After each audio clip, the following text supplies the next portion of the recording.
세상은 제가 지난주에도 말씀드렸던 것처럼 세상은 하나님에 대하여 적대적입니다. 오늘날 우리 교회와 신자들이 탐욕스럽고 부도덕한 것 때문에 세상의 지탄과 손가락질을 받고 있기는 하지만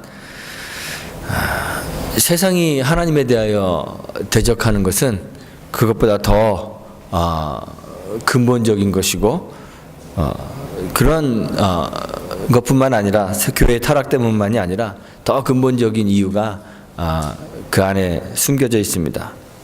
교회가 탐욕을 버리고 또 윤리적으로 완전 무결에 가까운 삶을 산다고 해서 하나님에 대한 세상의 적대가 사라지지는 않습니다.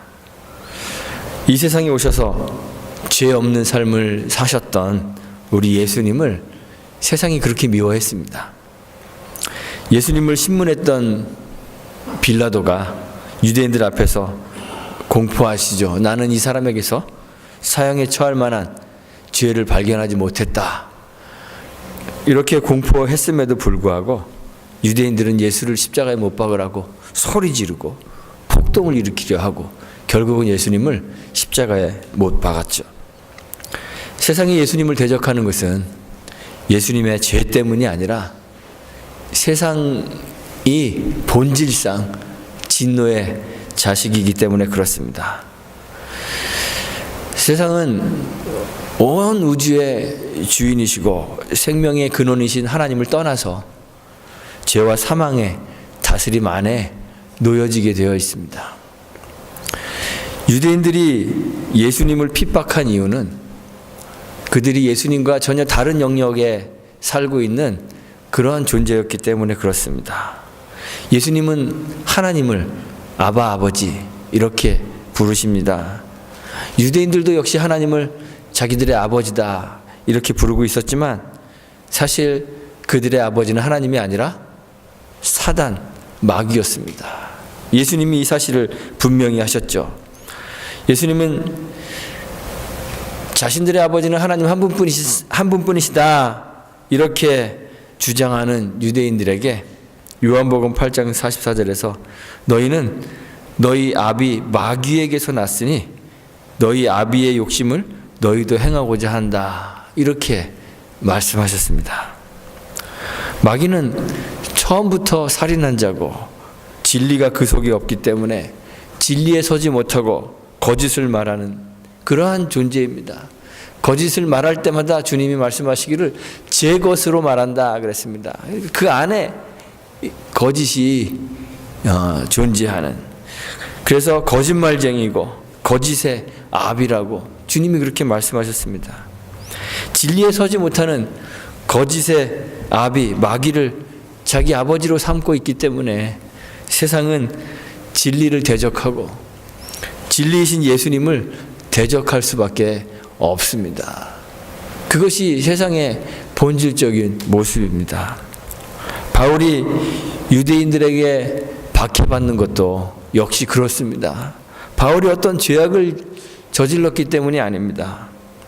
예수님에게서 죄를 찾지 못하면서도 그래서 거짓 증인들을 세워서 예수님을 핍박하고 예수님을 송사했던 유대인들처럼 그 유대인들이 지금은 바울에게 똑같이 동일하게 거짓으로 거짓 증인을 세워서 송사하고 바울을 핍박합니다. 지금 이렇게 거짓으로 송사당하고 있는 이 바울이 총독인 벨릭스 앞에서 자기를 변호합니다. 대제사장과 그 변호사인 더둘로가 세 가지 죄목으로 바울을 고발했습니다. 첫째는 천하에 퍼진 유대인들을 소동케 하는 것이고, 둘째는 기억나시나요? 우리 지난주에 했는데, 둘째는 나사렛 이단, 나사렛 예수, 나사렛 이단의 괴수다 이런 것이고, 셋째는 성전을 더럽게 한다 이러한 것입니다. 바울이 이들이 제시한 이 세 가지 제목이 다 근거가 없음을 이제 밝히죠. 먼저 바울이 유대인들을 소동케 한다는 것에 대해서 바울이 대답합니다. 바울은 예루살렘에 온 지가 12일밖에 안 됐다, 12일밖에 안 됐다 이렇게 이야기합니다. 그 짧은 기간 동안 바울이 사람들을 선동하여서 소란을 일으킬 수가 없고, 또한 지금 바울을 고소하고 있는 이 대제사장이나 유대인들은 사실 바울이 성전에서 누구하고나 변론하고 있는 모습이나 아니면 회당이나 성중에서 무리를 소동케 하는 것을 본 적이 없다는 그러한 내용을 지금 바울이 이야기합니다. 두 번째는 바울이 나사렛 이단의 괴수라는 것에 대해서 어떻게 보면 바울이 순순히 인정하는 것 같아요. 저희가 이단이라 하는 도를조차 그렇게 이야기를 합니다. 자기가 이단이라고, 이 사람들이 이단이라고 말하는 그 도를 좇고 있습니다. 그렇게 이야기합니다. 그런데 사실 바울이 좇고 있는 그들이 이단이라고 말하는 그 도는 그들이 섬기고 있는, 유대인들이 섬기고 있는 조상의 하나님, 그들의 조상의 하나님을 섬기는 것입니다. 이렇게 이야기합니다. 그들이 소중히 여기고 있는 율법과 선지자의 글에 기록된 것을 나도 다 믿습니다. 유대인들이 기다리고 있는 하나님에 대한 소망, 즉 의인과 악인의 부활에 대한 그 소망도 나는 함께 공유하고 있습니다. 이렇게 이야기해요. 그러니까 바울이 지금 이야기하는 것은 그들이 이단이라고 말하지만 내가 섬기는 도가 바로 그들이 섬기는 도와 다르지 않습니다. 이렇게 이야기하는 거예요. 그리고 세 번째는 성전을 더럽게 하려고 했다는 내용이죠. 바울이 유대 민족을 구제할 것과 재물을 가지고 예루살렘에 왔습니다. 그리고 결례를 위하여 성전에 들어간 것입니다. 이렇게 이야기하는 거예요. 성전에서 나는 결례를 행했을 뿐 거기선 어떤 모임도 없었고 어떤 소동도 없었고 그저 성전에 있는 것을 유대인들, 이 사람들이 지금 다 목격한 바입니다. 사실 내가 성전을 소동케, 성전을 더럽게 하려고 했다는 거 주장하고 있는 사람들은 아시아에서 온 유대인들인데, 만약 그들이 정말 나에게 송사할 것이 있으면 그들이 지금 여기 와서 총독에게 이야기했을 것입니다. 그런데 보십시오, 그들은 지금 이 자리에 없습니다. 이렇게 지금 바울이 이야기하는 거예요. 그래서 이 세 가지가 다 논리적으로 바울의 그 죄를 정지할 수 없음을 지금 이야기합니다. 근거 없는 것임을 이야기하는 거예요. 대제사장과 유대인들이 바울을 대적하고 있는 것은 사실 어떤 죄악이 있기 때문에, 바울이 그들의 비난을 받을 만한 잘못을 저질렀기 때문에 그들을 대적하는 것이 아닙니다. 이유는 단 하나입니다. 그들이 바울과는 완전히 다른 영역에 속해 있는 사람이기 때문에 그를 미워하고 대적하는 것입니다. 이 사실을 바울이 확실히 알고 있었습니다. 그래서 바울이 덧붙여 이야기하죠. 오직 내가 저희 가운데 서서 외치기를 내가 죽은 자의 부활에 대하여 오늘 너희 앞에 신문을 받는다고 한 이 한 소리가 있을 뿐입니다. 그래요. 오직 내가 한 얘기는 그거 한마디 뿐입니다. 그렇게 이야기합니다. 부활에 관하여서 바리새인과 사두개인들은 서로 다른 견해를 가지고 있었습니다. 바리새인들은 부활과 그 영혼의 부활과 영혼과 육체의 부활과 또 내세를 다 믿고 있었습니다. 그런데 사두개인들은 부활과 내세를 믿지 않죠. 사두개인들은 영혼의 불멸도 믿지 않습니다. 부활도 믿지 않습니다. 근데 바로 이 사건 앞에 바울이 공회 앞에서 이제 먼저 신문을 받게 되었었는데, 그때 공회 앞에서 바울이 부활을 이야기하죠. 그러자 이 바리새인과 사두개인이 서로 부활에 대해서 의견이 다르기 때문에 큰 소란이 일어납니다. 바울이 공회 앞에서 이러죠. 내가 죽은 자의 소망 곧 부활을 인하여 내가 신문을 받노라. 이렇게 이야기하자 이 바리새인과 사두개인들 사이에 막 분쟁이 일어나서요. 바울이 그 사이에서 막 찢어질 그럴 정도가 되었습니다. 그래서 천부장이 바울이 무리들에게 갈갈이 찢겨질 것을 염려하여서 군사들을 명해서 그들에게서 바울을 빼앗아 영문으로 들어가는 그러한 사건이 이 사도행전 24장 그 앞부분에서 그 23장에서 일어나죠. 바울이 이야기한 것은요, 그 한마디, 공회에서 이야기한 건 그 한마디밖에 없어요. 근데 소동이 일어나서 더 이상 신문을 할 수 없는 그러한 정도가 되었습니다. 그러니까 사실 공회는, 대제사장과 공회는 바울의 제목도 아직 확실히 무엇인지 확실히 알지도 모른 채 바울을 총독에게 지금 고소한 거예요. 이 말은 그 무슨 말이냐? 대제사장과 유대인들로부터 고통당하고 있는 것은 바울이 가지고 있는 그 부활에 대한 신앙 때문에 고통을 받는 것이다 라는 사실을 알려주는 것이에요. 죽은 자의 그 부활이 대제사장과 유대인들을 불쾌하게 만드는 이유는 과연 뭘까요? 왜 이 부활이라는 말이 이들을 이렇게 불쾌하게 만들까요? 기독교는 부활의 종교입니다. 세상에 다른 어떤 종교와 다른 것이 있는데 그것이 바로 부활을 이야기하는 것입니다. 신자는 예수님을 믿습니다. 그런데 어떤 예수님을 믿냐면 부활하신 예수님을 믿습니다. 바울이 고린도전서 15장에서 그러죠. 이 부활이 얼마나 중요한 것이냐면 죽은 자가 다시 사는 것이 없으면 그리스도도 다시 사는 것이 없을 것이고 그리스도가 다시 살지 않으면 우리의 믿음도 헛되고 우리가 여전히 죄 가운데 있을 것이다 그럽니다. 또한 그리스도 안에서 우리의 바라는 것이, 소망하는 것이 그저 이 생뿐이면 부활에 우리가 거할 그 하나님 나라도 없고 그냥 이 세상에 거하는 것뿐이라면 모든 사람 가운데 우리가 더욱 불쌍한 자다 그랬습니다. 우리 신앙에 있어서 부활은 가장 중요한 요소입니다. 부활이 없으면 우리의 신앙은 헛것입니다. 우리가 소망하는 부활은 그냥 육체적으로 다시 사는 것, 그것만을 의미하는 거 아닙니다. 또 살아? 그거 의미하는 것이 아닙니다. 예수님 이전에도요, 죽었다가 살아난 사람들이 여럿 있습니다. 엘리야가 누구를 살렸죠? 사르밧 과부의 아들을 살리죠. 열왕기상 17장에 나옵니다. 엘리사가 살린 사람도 있습니다.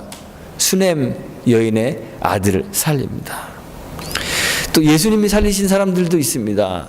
회당장 야이로의 딸을 우리 주님이 살리셨습니다. 나인성 과부의 아들이 그 장례하는 것을 보시고 예수님이 나인성 과부의 아들을 살리신 적도 있습니다. 또 베다니에서는 나사로를 주님이 살리셨습니다. 또 예수님 이후에 베드로도 또 사람을 살린 적이 있죠. 다비다라는 여인을 베드로가 살립니다. 사도행전 9장에 나오죠. 바울이 살린 사람도 있습니다. 유두고라는 청년을 바울이 살리죠. 이렇게 여러 사람들이 죽었다 부활을 경험했습니다. 그런데 이들의 부활이 예수님의 부활과 다른 점은 무엇일까요? 이 사람들은 다시 죽었다는 것이죠. 우리가 소망하는 부활은 이렇게 유한한 육신의 부활이 아닙니다.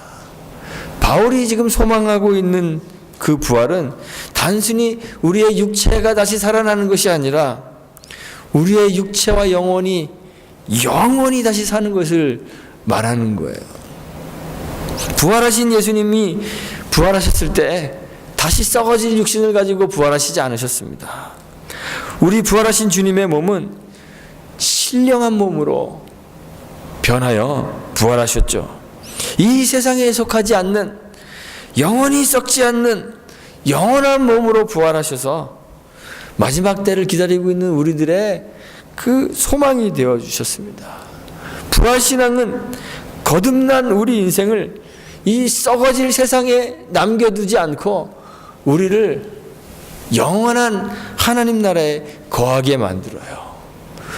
부활을 경험한 사람들은, 부활을 소망하는 사람들은 썩어질 세상 속에 거하는 것이 아니라 영원한 것을 소망하게 됩니다.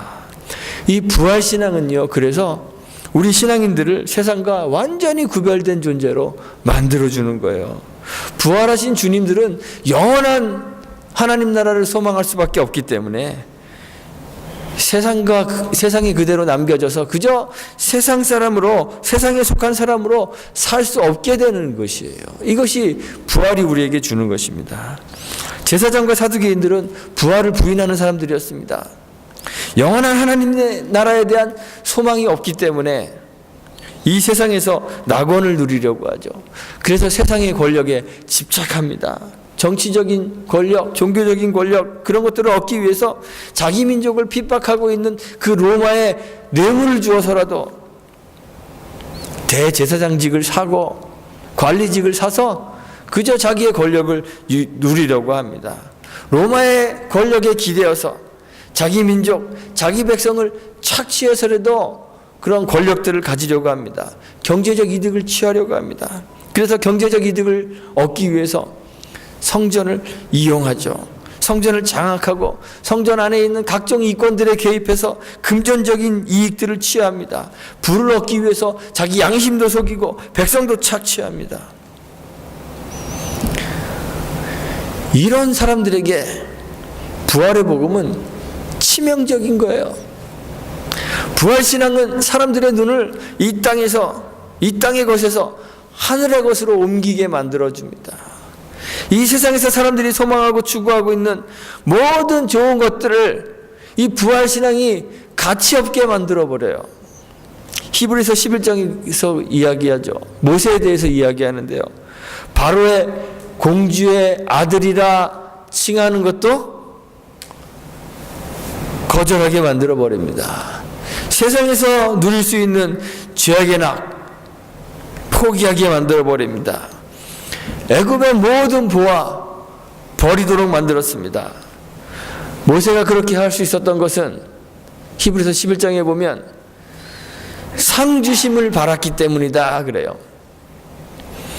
썩지 않는 영원한 상을 누리기 위하여 세상의 모든 좋은 것들을 가치 없게 만들어버리는 거예요. 부활신앙은 영원하고 쇠하지 않는 그 하나님 나라에서 누릴 상을 보게 하면서 세상에서는 사람들이 가치 있다고 여기는 것 무가치하게 여기는 것입니다. 예수님이 제자들에게 말씀하신 적이 있습니다. 마태복음 10장 28절에서 몸은 죽여도 영혼은 능히 죽이지 못하는 자들을 두려워하지 말고 오직 몸과 영혼을 능히 지옥에 멸하시는 자를 두려워하라 그랬습니다.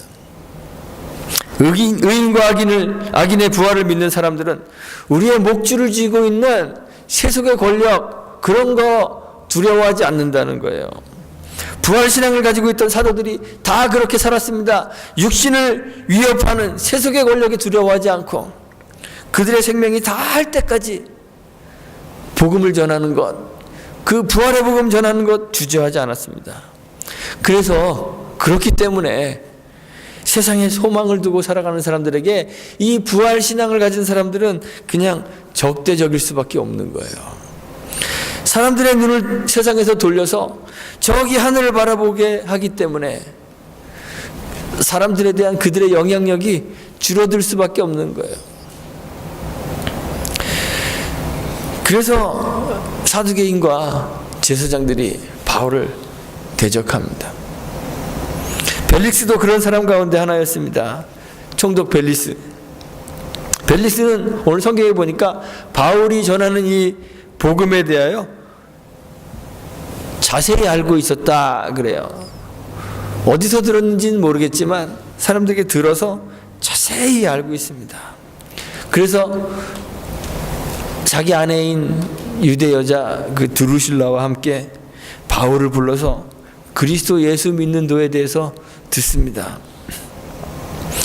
바울이 강론하고 있는 의와 절제와 장차오는 심판에 대하여 듣고 마음의 두려움들을 느낍니다.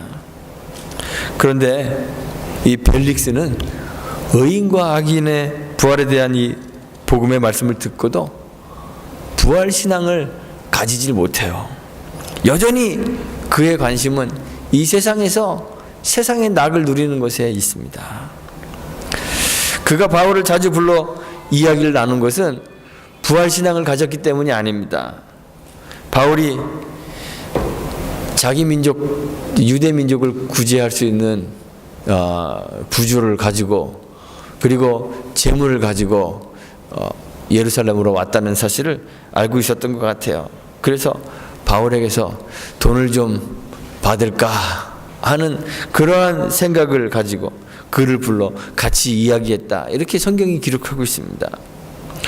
죽은 자의 부활에 대한 도를 들으면서도 그의 관심은 오직 세상과 세상에 속한 것에 있었던 거죠. 그리고 유대인의 그 환심을 살 자기의 권력을 유지하기 위해서 유대인의 환심을 살 요량으로 바울을 성경에 보니까 이태 동안이나 그러니까 2년이나 구류해 두었습니다. 어떠한 죄상도 발견하지 못한 채 그냥 2년을 구류해 두는 거예요.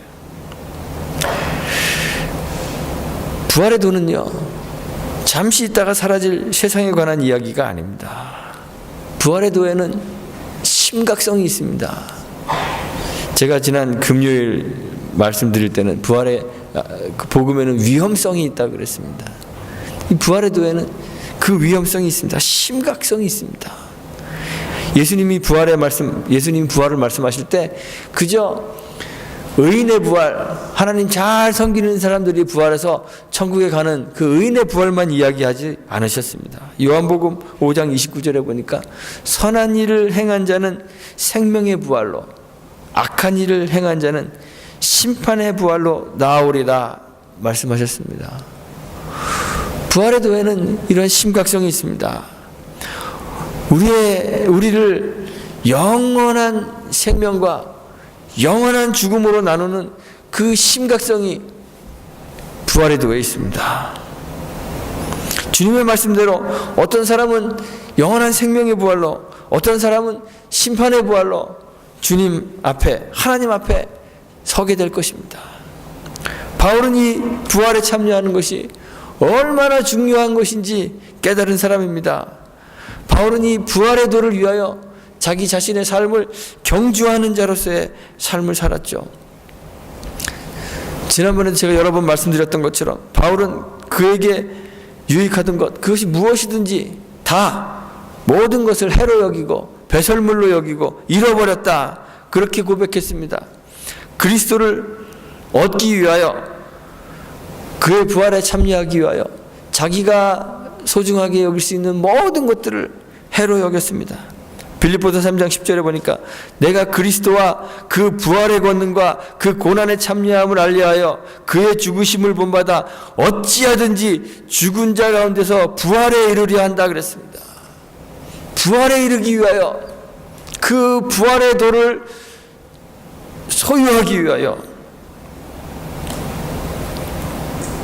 모든 유익한 것들, 세상 사람들이 목숨을 걸고 가지려고 하는 그것들을 해로 여기고 배설물로 여기고 잃어버렸습니다. 그리고 빌립보서 3장 12절에서 계속 말하기를 내가 이미 얻었다 함도 아니요 온전히 이루었다 함도 아니다. 오직 내가 그리스도 예수께 잡힌 바 된 그것을 잡으려고 쫓아갑니다 그랬습니다. 13절에 보니까 형제들아 나는 아직 내가 잡은 줄로 여기지 아니하고 오직 한 일, 내가 그동안 했던 거, 그런 것들은 다 잊어버리고 뒤에 있는 거 다 잊어버리고 앞에 있는 것을 잡으려고 표대를 향하여 그리스도 예수 안에서 하나님이 위에서 부르신 그 부르심의 상을 위하여 쫓아갑니다. 그렇게 기록하고 있어요. 부활신앙을 가지고 부활에 참여함을 알려 하여 부활에 이르기 위하여 세상에 소중하고 유익한 것들을 해로 여기고 배설물로 여기고 다른 박질하는 삶을 살았다는 거예요. 부활은 우리의 신앙을 가치 있게 만들어요. 부활이 없다면 우리의 신앙은 헛된 것이라고 그랬어요. 부활이 없으면 우리의 믿음은 헛된 것이고, 영원한 하나님 나라가 없다면 우리는 세상에서 가장 불쌍한 사람들이 되는 거예요. 부활 신앙들을 다 가지고 계십니까? 부활을 소망하며 살아가십니까? 부활을 정말 믿는다면, 여러분들이 부활의 소망을 가지고 있다면 그 부활의 소망이 여러분들을 세상과 다른 사람으로 만들었어야 하는데 여러분들 세상과 다른 사람으로 살고 계십니까?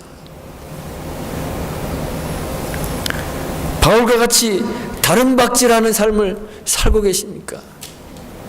내게 유익한 것으로 여기던 모든 것들, 세상이 소중하게 여기는 것들 배설물로 여기고 해로 여기고 살고 계십니까? 우리의 눈을 땅이 아니라 하늘로 돌려서 하나님이 주시는 상 영원한 생명을 위하여 여러분들 달려가고 계십니까? 우리가 만약 부활 신앙을 가지고 있다면 그런 삶을 살아가야 되는 것입니다. 대제사장과 유대인처럼 세상의 것에 소망을 두고 세속적인 것 잃지 않으려고 하나님 대적하는 그런 어리석은 사람들이 되지 않기를 간절히 소망합니다. 벨릭스처럼 생명과 심판에 관한 이 심각한 복음의 경고를 들으면서도 그저 세상에만 관심을 두고 탐욕에 빠지는 그런 세속의 사람들이 되지 않기를 간절히 소망합니다. 바울처럼 세상과 확연히 다른, 세상과 구별된 부활의 신앙을 소유하여서 생명의 부활에 참여하는 부르심의 상을 위하여 달려가는 저와 여러분들이 되시기를 주님의 이름으로 축원하고 부탁드리겠습니다. 함께 기도합니다.